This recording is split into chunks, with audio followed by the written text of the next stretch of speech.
আর কেউ নয়, আজরাইল আজকে আমার কাছে উপস্থিত হয়ে গিয়েছে। রাসূল বললেন, তাকে আসতে দাও, তাকে আসার জন্য অনুমতি দাও। যখন জিবরাইল আলাইহিস সালাতু ওয়াস সালামের সাথে যখন আজরাইল আলাইহিস সালাতু ওয়াস সালাম যখন ঘরের মধ্যে প্রবেশ করলো, তখন রাসূলুল্লাহ সাল্লাল্লাহু আলাইহি সাল্লাম বুঝে ফেলেছিলেন আজকে আমার শেষ দিন। আজরাইলের মাধ্যমে আজকে আমাকে আমার রফিক আলার কাছে যেতে হবে।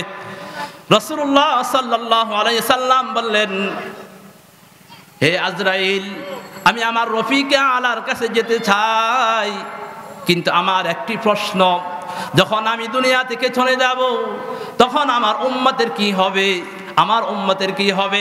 আজরাইল আলাইহিস সালাতু ওয়াস সালাম আল্লাহর কাছে চলে গেলেন। আল্লাহ, আপনার প্রিয় হাবিব প্রশ্ন করেছে তার অবর্তমানে তার উম্মতের কি হবে।